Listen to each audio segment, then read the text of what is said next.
Hey, are you struggling with hot flashes, weight gain, brain fog, all these things during perimenopause and menopause? What if I could tell you that some of the foods you're eating are actually leading to the symptoms that you're feeling?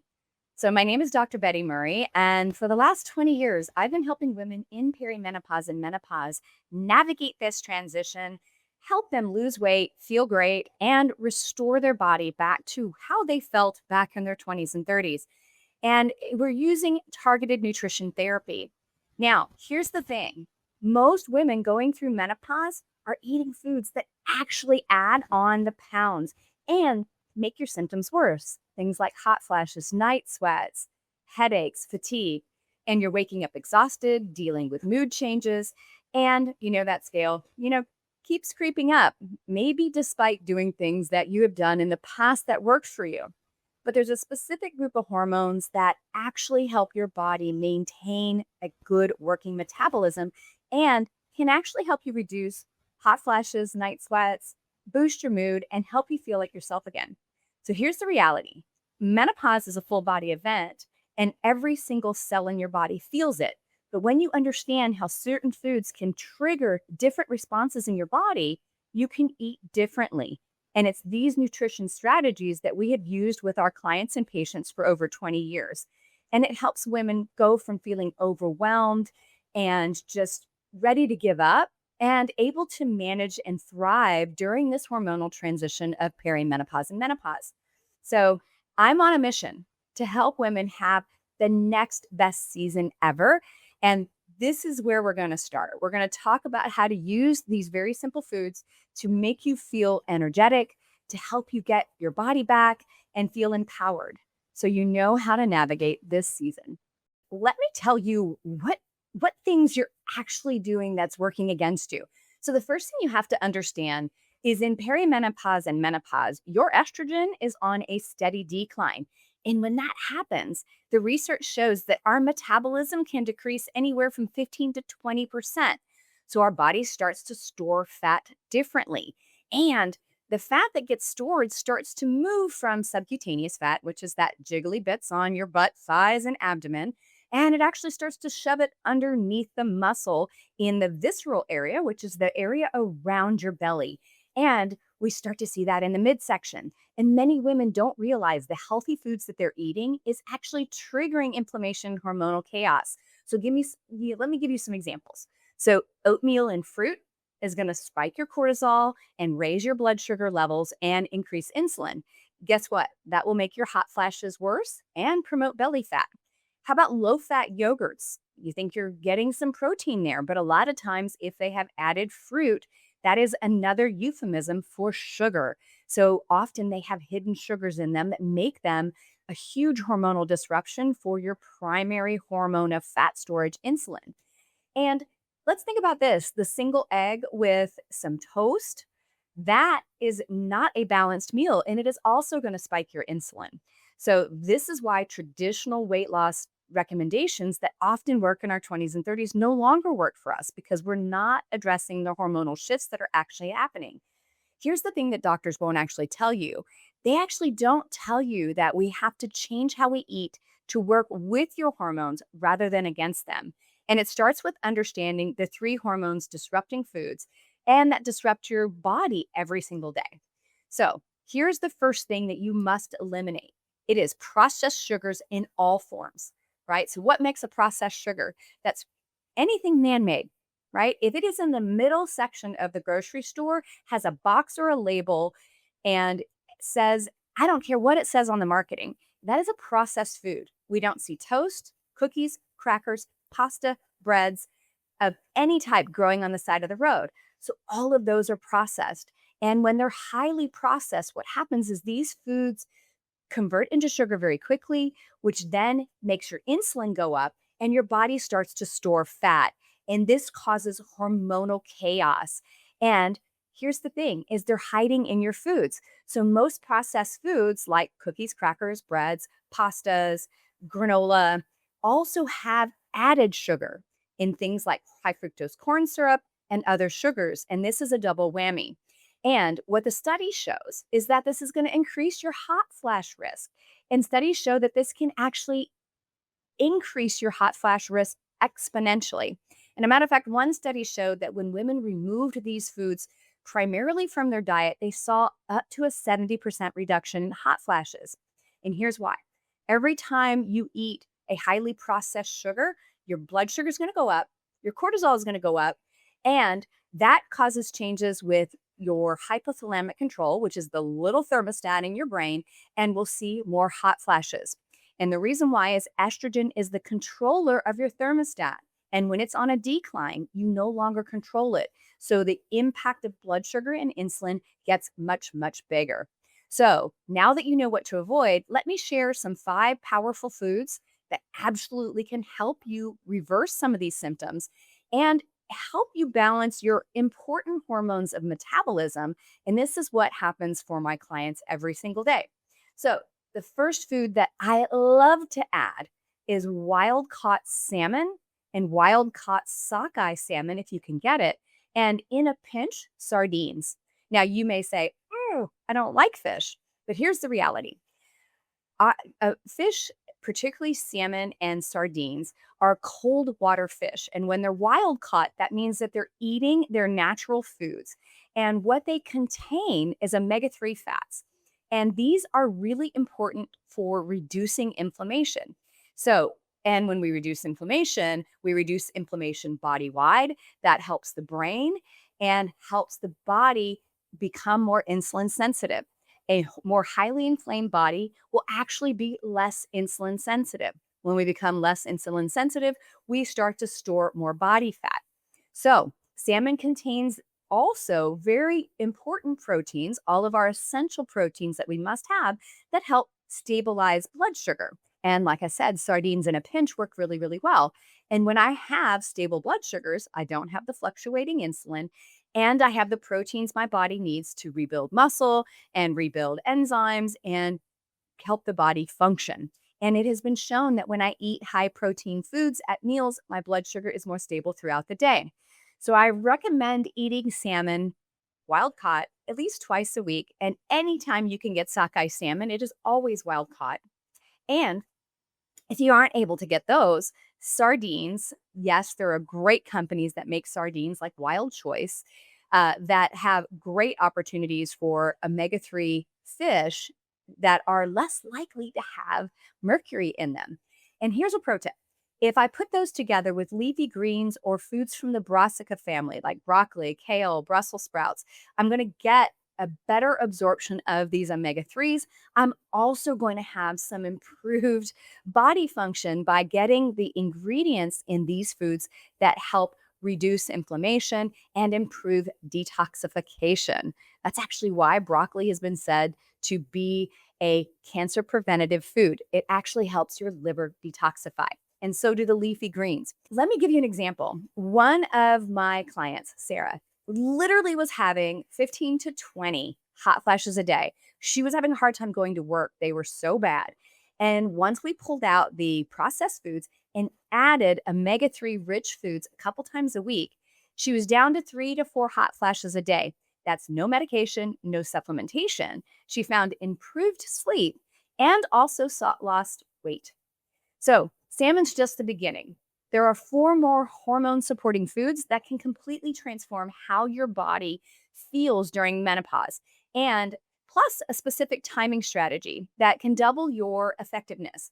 And I put together a comprehensive guide called the Menopause Nutrition Blueprint that you can click in the description below to actually download the blueprint to understand a little more deeply these very easy foods that can make a radical difference in your body and help make your kitchen a pharmacy. The second most important hormone supporting food is going to surprise you because many of us have been told to reduce this out of our diet. However, when these are prepared properly, this food can actually help you with hormone production and the things that you desperately need during menopause. And so here's what I'm talking about: pasture raised eggs, specifically the yolk. So, for decades, many of us have been told that we needed to reduce the yolks, but actually eat more of the egg white. So, here's the thing: egg white contains all of the protein that's available in an egg. However, the yolk contains significant amounts of really important ingredients, particularly one called choline, and it also includes cholesterol. Now, cholesterol, it gets a bad rap, but only about 30% of our cholesterol actually comes from food. And cholesterol is the raw material your body uses to produce hormones like estrogen and progesterone. And choline is probably one of the most important nutrients to your brain. And actually, research shows that a low choline diet increases the likelihood of dementia and other problems later in life. And guess what? That is one of the most common nutrient deficiencies in women, full stop, all the way from puberty to pregnancy and beyond. So, when I have plenty of choline, I'm going to be supporting good brain function. And eggs are also rich in vitamin D, which works synergistically with your hormones to support things like bone health, mood regulation, and lots of other things. Vitamin D is actually a hormone. So I tell my clients that they need to include eggs in their diet.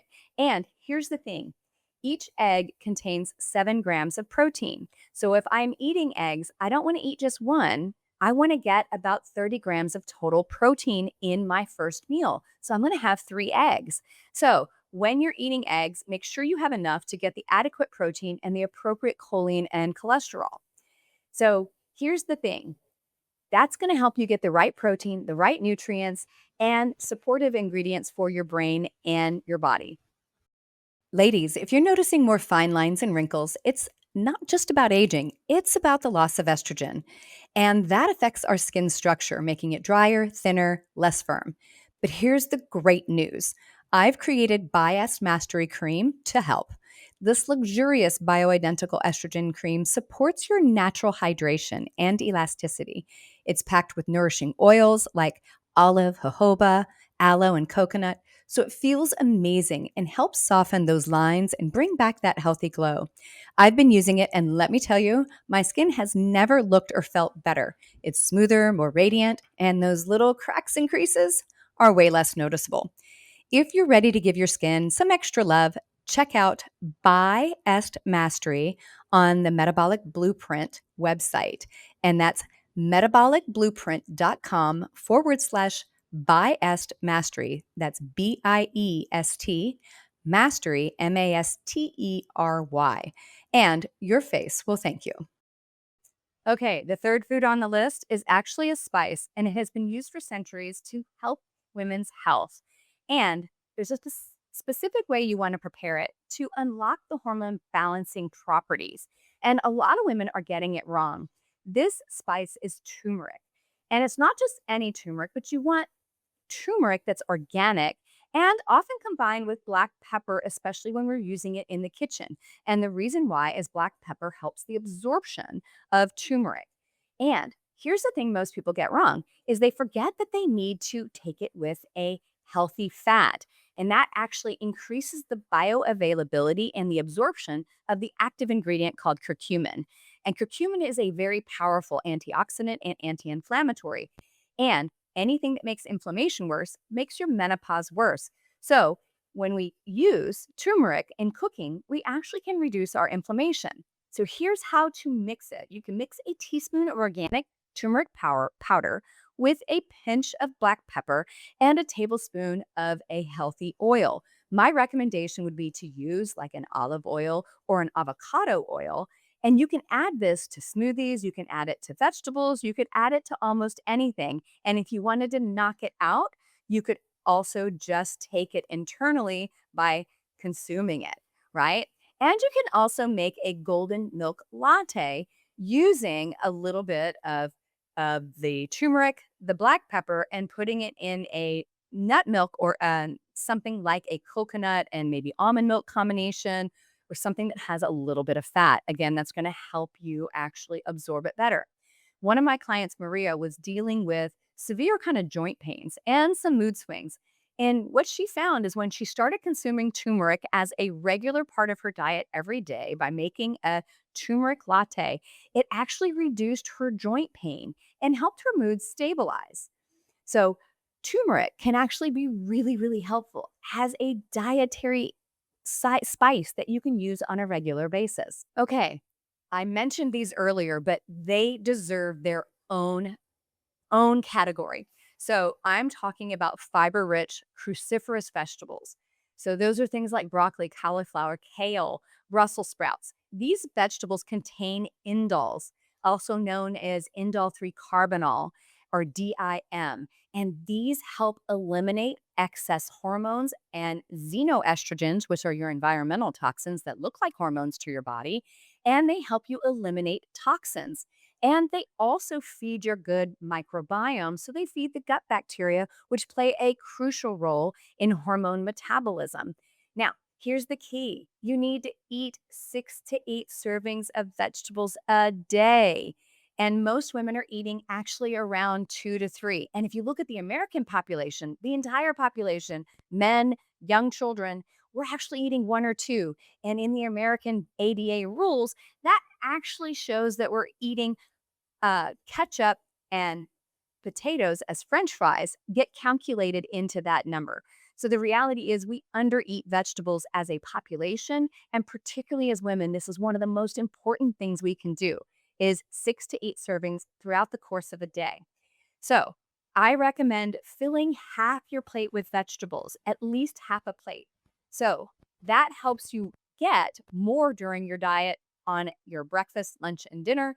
But you can also make a green smoothie by adding vegetables to smoothies or grinding them up. One of the favorite things that I will do is I will often put a handful of kale or even a handful of broccoli and cauliflower in with a cucumber and a green apple and blend it all together. And if I have a cucumber, I'll throw it in there too.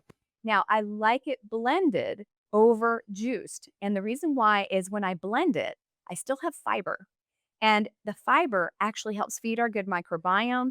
It's very, very important to feed our microbiome. And fiber has actually shown to reduce the deposits of abdominal fat in women in menopause. So not only are you getting detoxifying supporting foods, fiber to feed your microbiome, and fiber to reduce belly fat, you're also getting a very healthy plate.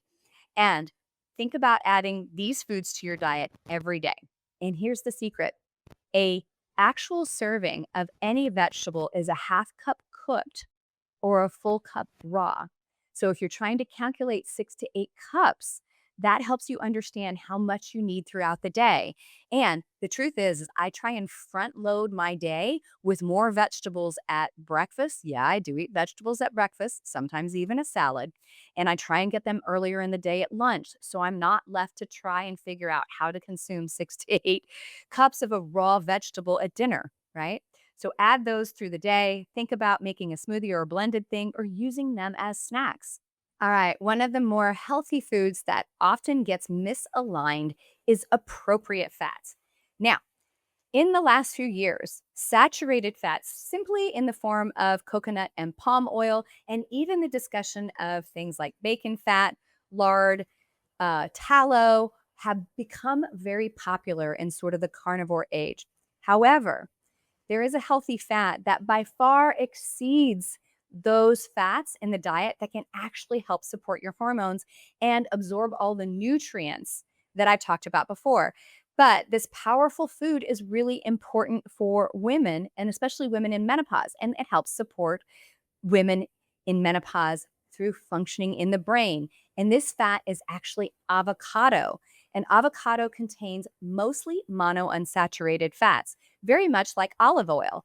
And these fats can help support the production of neurotransmitters like serotonin and dopamine. And when our estrogen levels drop and our progesterone levels drop in perimenopause and menopause, we see a drop in these so very important neurotransmitters. And that's why we often see mood swings, depression, and anxiety. Avocados, when consumed with other foods, also stabilize your blood sugar, which reduces cortisol and insulin, and also have been shown in studies to help reduce the frequency and intensity of hot flashes. So I recommend eating about a quarter to a half of a small avocado a day. You can put it in salads, you can have it with dinner, you can hide it in a smoothie, or you can even have it as part of a snack. And if you're eating your 3 eggs in the morning that I mentioned in the segment before, and maybe you're having a piece of gluten-free, highly fibrous bread, you can put some avocado and have avocado toast with it. And that can help you actually have really good, healthy fats. And here's the other secret no one ever tells you: excessive consumption of saturated fats found in animal proteins, including dairy, cheese, and including things like coconut and palm, can actually shut down the receptor for insulin at your cell, making your cell more insulin resistant.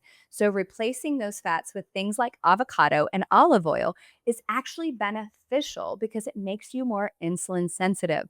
So, think about adding avocado to your diet. And hey, if you're somebody that can't stand avocados or don't like it, olive and olive oil is a really good choice because it's also very high in monounsaturated fat. So, this last major dietary thing that you can do that's super easy to do that has gotten so much press lately. And let me tell you, there's a lot of misinformation out there, and I want to make sure you understand how to do it right. So, guess what it is? It's intermittent fasting, but it's not the extreme versions that you have heard. And when we look at studies, we see that women, particularly in midlife, have very different outcomes from men. And a lot of the intermittent fasting recommendations that are given out online are actually given by men to other men. So, what I recommend, number one, for a daily fasting window is somewhere between 12 to 14 hours of fasting. So, what would that mean? That might be going from 7 o'clock at night to 7 o'clock in the morning fasting. Or if I did a 14 hours fast, it might be 7 o'clock at night to 9 a.m. before I have my first meal. Why is that important? When I do gentle fasting like that, what it does is it allows my body to use the time in the evening and throughout the night to burn fat, which actually supports insulin sensitivity, the production of growth hormone, which is on a steady decline during menopause. It supports your digestive tract to help your body digest, and actually, our microbes like intermittent fasting too. So, they want to have a period of time where they can consume your food, leftover as fiber, and have a rested period. And it also gives your digestion a chance to rest and digest. And when we do this gentle fasting on a regular basis, we actually see improved sleep, we actually see improved weight loss and less belly fat. And we can do this without having to restrict calories. But if you want to do additional fasting or slightly longer fasts, the other fasting that you might want to consider is the occasional once or twice a week extended fast where you may do 16 hours of fasting and reduce that window to 8 hours. But I do not recommend a 16-8 fast for women in their midlife because we have two major things that works against us. It raises our cortisol, which raises our insulin, which raises belly fat storage and makes it more difficult for us to maintain and lose body fat. And number two, it often backfires in women and slows our metabolism down. So we don't want to over restrict. So a 5-2 fasting, which means maybe 2 days a week, I extend my fasting slightly, actually helps. The other thing is the research shows that the fasting window is best expressed earlier in the evening and through the night because it supports circadian rhythm. Meaning, if we are going to bed at night at a normal hour, that means by 10 for most people, and getting up at a normal hour, we're matching the planet's circadian rhythm. And if we fast in those same sort of time periods, we actually have better outcomes. So it's better to actually fast at nighttime, eating earlier in the evening when we can. I know it's really hard because life is chaotic and it's really, really hard to actually get a fasting window in there sometimes. But when I can eat a little earlier in the evening and fast more overnight, I'm going to have better outcomes. So, this helps you reduce hot flashes, lose belly fat, and keep your sleep quality better without really reducing calories. That's what the research shows.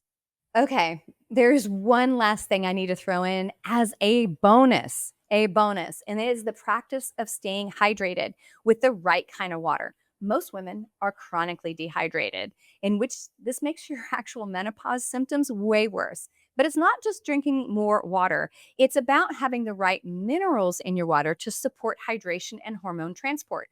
I recommend number one, drinking half of your body weight in water and have filtered water.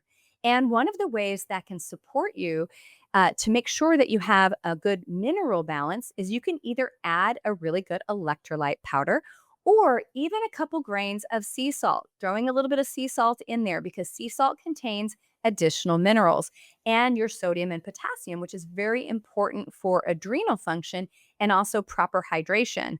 And when the adrenals are supported with the right minerals, it actually helps you regulate cortisol and body temperature and helps reduce hot flashes. And this ensures that your body can also use all the right nutrients because minerals actually help you absorb nutrients into your cells. So they're extremely important. So we can actually utilize these nutrients in the mineral salts to actually support your hormones and support you through eating. So these five hormone supporting foods are just the foundation. There's specific meal timing strategy to help you support your effectiveness and a way to combine foods to actually help you get better hormone balance throughout the day and optimize your hormone production and help you eliminate things like hot flashes, fatigue, and improve your sleep in a matter of weeks. So, subscribe to the Menopause Mastery show and comment below with your biggest nutritional challenge. And if you want to know more, you can visit my company's website, the Minerva Project, at gethormonesnow.com to discover our comprehensive hormone management program and comprehensive testing that reveals the exact things your body needs to help you navigate perimenopause and menopause, particularly if you're considering hormone replacement during this time period and beyond. Because let's face it, women deserve to feel as good as they should in their 20s and 30s, also in their 40s, 50s, 60s, and beyond. Thank you for joining me on Menopause Mastery. Don't forget to subscribe, comment, and like.